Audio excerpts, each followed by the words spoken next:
अपने अनुभव और ज्ञान जो हासिल किए रहते हैं वो देने का काम करते हैं, परंतु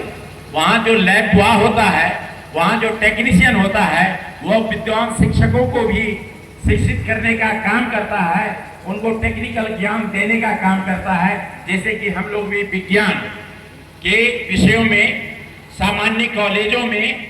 टेक्नीशियन और लेबोरेटरी असिस्टेंट या डिमोन्स्ट्रेटर के द्वारा प्रैक्टिकल के दरमियान हम लोग सीखते रहे हैं। थ्योरी तो पढ़ा दिए जाते थे, लेकिन ज्ञान वास्तव में टेक्नीशियन और डिमोन्स्ट्रेटर ये हम लोगों को दिया करता था प्रैक्टिकल के रूम में, क्लास में। मैं आग्रह करूंगा कि अच्छे चिकित्सक, अच्छे विद्वान शिक्षक पारा मेडिकल कॉलेज को संचालित करें और इस संस्था से जो पिछड़ा इलाका है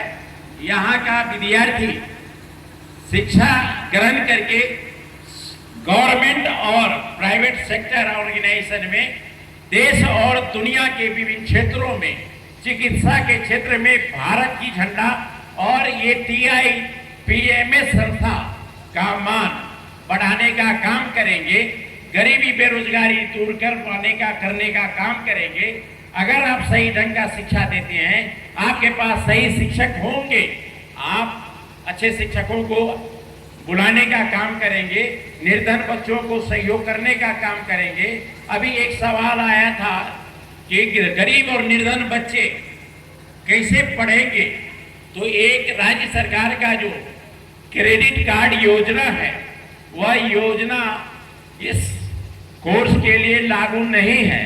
परंतु मैं व्यवस्थापक और कोऑर्डिनेटर से आग्रह करूंगा कि बिहार पिछड़ा राज्य है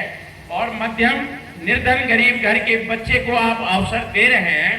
भारत सरकार UGC द्वारा मान्यता प्राप्त संस्थाओं के माध्यम से कोर्स करवाएंगे।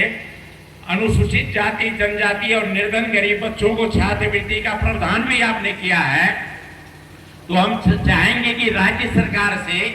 आप पत्राचार करें और जो भी प्रक्रिया आपको आरंभ करनी हो, वो 4 लाख रुपए जो बच्चों को दी जाती है ऋण के आधार पर बैंक के माध्यम से, वह निर्धन और गरीब बच्चे ऋण लेकर के कोर्स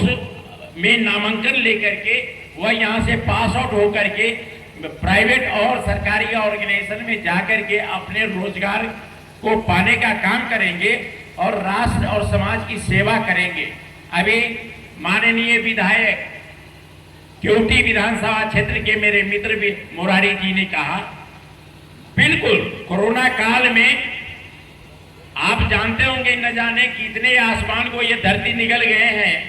और आप यह भी जानते होंगे